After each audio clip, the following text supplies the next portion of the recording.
Dear student, अपन start करेंगे potential energy of the dipole.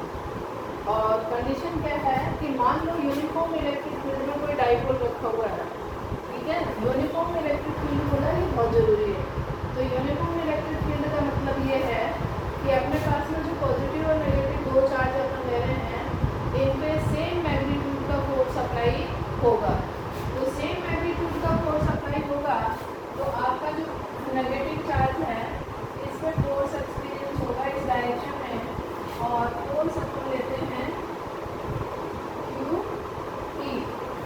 तो charge अपने पास में मैग्नीट्यूड क्यू है और इलेक्ट्रिक फील्ड ले रहे हैं ई। तो ये इलेक्ट्रिक फील्ड इधर पॉजिटिव और नेगेटिव चार्ज की वजह से है, तो ये पॉजिटिव चार्ज की तरफ जाना चाहेगा। और यदि अपन इसकी बात करें पॉजिटिव चार्ज की, तो पॉजिटिव चार्ज पे फोर्स लगेगा इस डायरेक्शन में, और मैग्नीट्यूड सेम होने की वजह से ये फोर्स भी क्या होगा, सेम आएगा।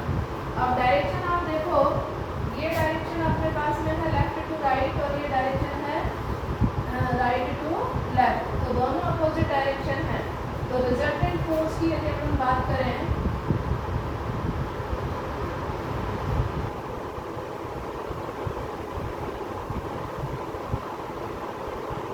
या टोटल फोर्स की या नेट फोर्स की अपन बात करें, रिजल्टेंट नेट फोर्स की,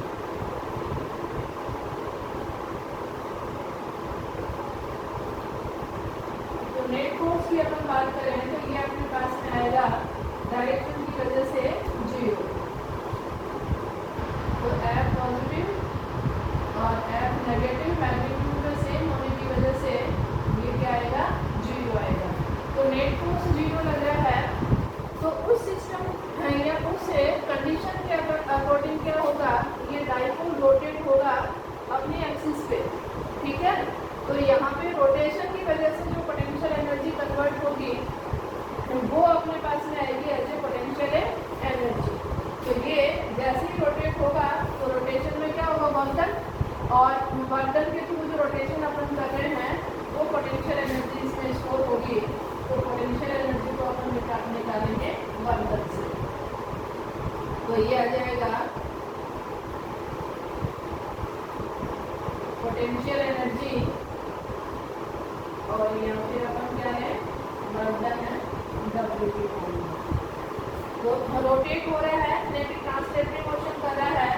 तो मान लीजिए ये पहले θ1 एंगल के साथ में था, ये θ1 एंगल ले रहे हैं और ये रोटेट हो जाता है θ2 एंगल तक। तो θ1 से θ2 एंगल तक रोटेट होने के अंदर जो इसको वर्धन करना पड़ेगा वो एज स्टोर होगा पोटेंशियल एनर्जी। तो अपन लेंगे कॉस डी थीटा से वर्धन निकालेंगे अपन है टॉर्क। टॉर्क अपने पास में तब जरूरी है रोटेशन के लिए, और ट्रांसलेटरी मोशन के लिए क्या जरूरी है, फोर्स। तो यहाँ पे देखिए ये अपन लेंगे, अब आप ये पढ़ चुके हो कि टॉर्क इज इक्वल टू होता है PE sin थीटा, और या फिर अपन लेते हैं P क्रॉस E। तो ये अपने पास में क्रॉस प्रोडक्ट है।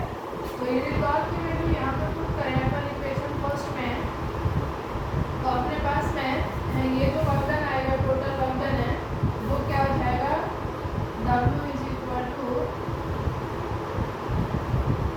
θ1 to θ2, और ये होगा PE sin theta d theta. अपन इंटीग्रेट कर रहे हैं थीटा के रेस्पेक्ट में, तो ये आपका हो जाएगा वर्धन होगा एज ए पोटेंशियल एनर्जी। तो अपन यूज कर सकते हैं यहाँ पे, तो ये हो जाएगा PE sin थीटा का इंटीग्रेशन होता है माइनस कॉस थीटा, और यहाँ आपकी लिमिट है θ1 से θ2। तो ये क्या हो जाएगा PE, और ये अपने पास में हो जाएगा माइनस, यदि अपन बाहर निकाल लें तो ये हो जाएगा cos θ2 माइनस cos θ1, ठीक है। तो ये आ जाएगी पोटेंशियल एनर्जी।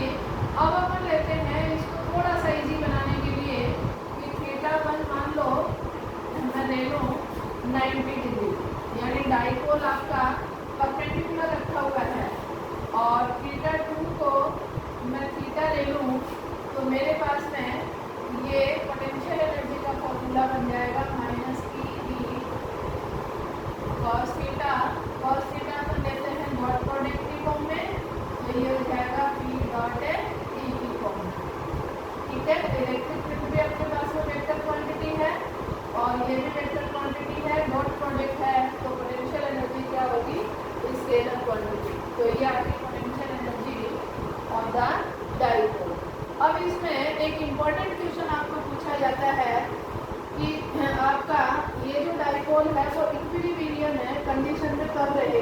स्टेबल कब रहेगा, विदाउट एनी रोटेशन।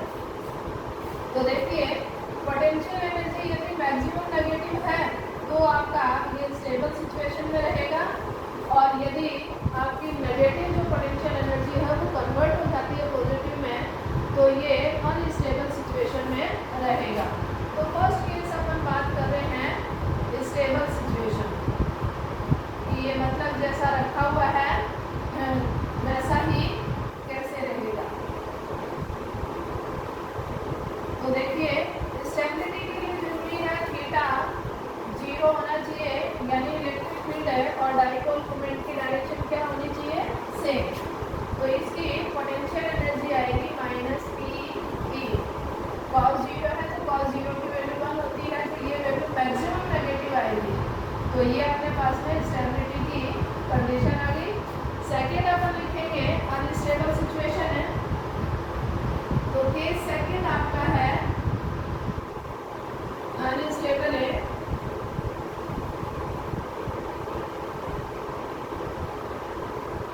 कंडीशन है। तो अनस्टेबल कंडीशन का मतलब है कि ये जो पोटेंशियल एनर्जी है वो मैक्सिमम पॉजिटिव कब होगी। तो मैक्सिमम पॉजिटिव कब होगी, देखो कॉस थीटा की वैल्यू नेगेटिव में कन्वर्ट हो जाएगी। तो कॉस थीटा यदि अपन 180 ले रहे हैं तो कॉस 180 की वैल्यू -1 होती है, तो ये प्लस में कन्वर्ट हो जाएगी। तो ये अपन कह सकते हैं थीटा इज इक्वल टू 180, तो पोटेंशियल एनर्जी हो जाएगी माइनस पी कॉस 180, और कॉस 180 की वैल्यू होती है आपकी -1, तो माइनस माइनस को आप करोगे तो ये पोटेंशियल एनर्जी आ गई आपकी पॉजिटिव। तो इस सिचुएशन में ये ज़्यादा से ज़्यादा रोटेट होगा, तो इसको अपन कहते हैं अनस्टेबल सिचुएशन। इम्पॉर्टेंट टॉपिक है और ये कंडीशन 100% पूछी जा सकती है दोनों मोड में, तो इसको आप अच्छे से तैयार करें।